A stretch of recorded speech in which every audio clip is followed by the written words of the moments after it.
নিজেদের মধ্যে অনেক আলোচনা করেছি এবং সমস্ত রাজনৈতিক নেতৃবৃন্দের সাথে, স্টুডেন্ট কোঅর্ডিনেটরদের সাথে আলোচনা করেছি। আমার সাথে নেভি চিফ এবং এয়ার চিফ ওনারাও ছিলেন এবং মহামান্য রাষ্ট্রপতির সাথে আমরা আলোচনা করেছি এবং আলোচনা করে আমরা সর্বসম্মতভাবে সম্মত হয়েছি এবং ওনার কাছে প্রস্তাব দিয়েছি চিফ অ্যাডভাইজার ডক্টর ইউনুসকে করার জন্য এবং উনি এখন আমাদের চিফ অ্যাডভাইজার। কালকে আসবেন, কালকে হয়তো দুপুরে উনি এসে পৌঁছাবেন, আমি ওনাকে রিসিভ করতে যাব। আমরা ওনাকে সর্বতোভাবে সহায়তা করব। আমি army chief, navy chief, air chief, এবং আমি নিশ্চিত যে উনি সমস্ত রাজনৈতিক দল এবং সবার কাছ থেকে সাহায্য সহযোগিতা পাবেন। স্টুডেন্ট ফোরাম, স্টুডেন্টস এবং আমরা সবাই মিলে ওনাকে সাহায্য করব এবং আমি নিশ্চিত যে তাহলে উনি অত্যন্ত সফলভাবে ওনার এই কাজ সমাধা করতে সক্ষম হবেন। অনেক ধরনের গুজব চলছে, আমি জনগণকে আহ্বান করব এ ধরনের গুজবে যেন কান না দেয়। আমরা একটা চমৎকার পরিবেশে সুন্দরভাবে সবাই মিলে আমরা কাজ করে যাচ্ছি। আমার সেনাবাহিনী নিয়ে বিভিন্ন সেনানিবাসের মধ্যে বিভিন্ন কিছু হচ্ছে ইত্যাদি সমস্ত গুজব রটনা করা হচ্ছে, এগুলোতে আপনারা কান দিবেন না এবং আপনারা এই ধরনের গুজব ছড়াতেও দয়া করে সাহায্য করবেন না। আমি জানি সবাই এটা ইচ্ছা করে করেন না, হয়তো আউট অফ প্যানিক আপনারা এটা করেন। এই জিনিসটা থেকে নিবৃত্ত থাকলে এটা ভালো হবে এবং আরেকজনকে কোনো নিশ্চিত না হয়ে কাউকে এ ধরনের কোনো খবর সংবাদ আপনারা দেওয়া থেকে বিরত থাকবেন, তাহলে এটা আমাদেরকে সাহায্য করবে।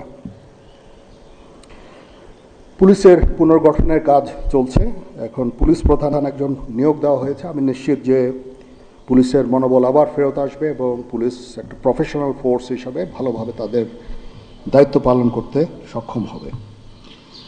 সর্বশেষে আমি আপনাদের নিশ্চিত করতে চাচ্ছি যে সেনাবাহিনী, নৌবাহিনী, বিমান বাহিনী সর্বদা জনগণের সাথে আছে এবং থাকবে এবং আমরা কাজ করে যাব, পাশাপাশি সবার সাথে মিলে কাজ করে যাব এবং আমরা একটা সুন্দর ভবিষ্যতের দিকে যেতে পারবো, ভবিষ্যতে পৌঁছাতে পারবো বলে আমি বিশ্বাস রাখি। আপনারা আমাদের সবাইকে সাহায্য সহযোগিতা করবেন, আপনাদের সাহায্য নিয়ে ইনশাল্লাহ আমরা এটা করতে পারবো। আপনারা মিডিয়া অলরেডি অত্যন্ত দায়িত্বপূর্ণভাবে আপনাদের সংবাদ পরিবেশন করছেন, আমি আবার আপনাদের কাছে এই জন্য কৃতজ্ঞতা জানাচ্ছি এবং ইনশাল্লাহ আমরা সবাই মিলে দেশকে একটা সুন্দর একটা পরিবেশ আমরা সৃষ্টি করতে পারবো এই দেশে এবং আমরা সবাই ভালো থাকবো ইনশাআল্লাহ। এখন আপনাদের যদি কোনো কোয়ারিজ থাকে, কোনো প্রশ্ন থাকে আমাকে করতে পারেন, আমি যদি আমার জানা থাকে আমি অবশ্যই এটার উত্তর দিব। কালকে আমরা শপথ গ্রহণের জন্য যথাসাধ্য চেষ্টা করছি। একটা প্রস্তাব ছিল বিকালে করার, বিকালে খুব টাইট হয়ে যেতে পারে কি উনি 2:10-এর দিকে হয়তো এখানে আসবেন, এটা মে বি ভেরি টাইট। আমরা হয়তো তাইলে রাত্রেবেলা রাত 8টার দিকে করতে পারি, হয়তো 400 জন লোকের উপস্থিতি এখানে থাকবে। এই পরিসরে আমরা এক শপথ গ্রহণের অনুষ্ঠান ইনশাল্লাহ করব। আমরা দেখেছি যে সেনাবাহিনী বাংলাদেশ এবং বাইরে যে কোনো দুর্যোগ এগুলো কিছু মোকাবেলা করতে সক্ষম। রিসেন্টলি আমরা দেখতে পাচ্ছি যে বাংলাদেশের বিভিন্ন জায়গায় দুর্বৃত্তরা ডাকাতি থেকে শুরু করে লুটতরাজ করছে এবং গতকাল রাতের বেলা মোহাম্মদপুর, ধানমন্ডি এই এলাকাগুলোতে ঘটনা ঘটেছে রাজধানী সহ। এবং এই বিষয়ে আসলে সেনাবাহিনী কি পদক্ষেপ দিচ্ছে এবং সাধারণ মানুষ কিন্তু উদ্বেগ উৎপাদন হতে পারে? হ্যাঁ, প্রথম কথা হচ্ছে যে আমি দায়িত্ব নিয়েছিলাম অবশ্যই, এবং আমি রাজনৈতিক নেতৃবৃন্দর কাছ থেকে কথাও আমি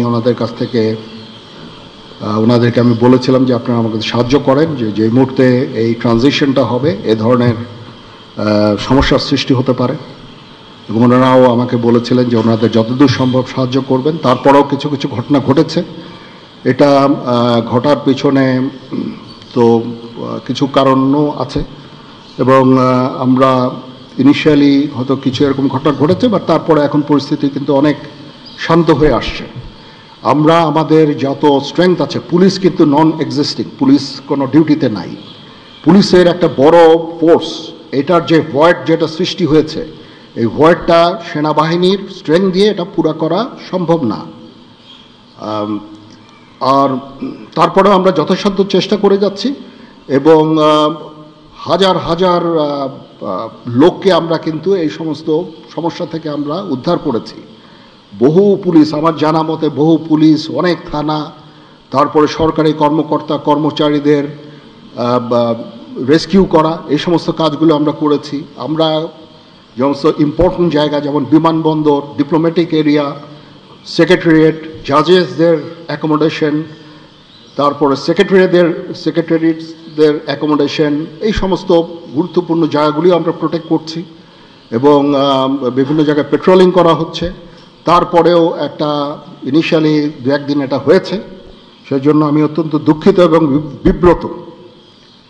যাই হোক, এটা আমার যে স্ট্রেংথ যা ছিল এটা নেভি এয়ারফোর্সও তারা তাদের মতো করে করেছে। আমরা যথাসাধ্য চেষ্টা করেছি, তারপরেও কিছু হয়ে গেছে।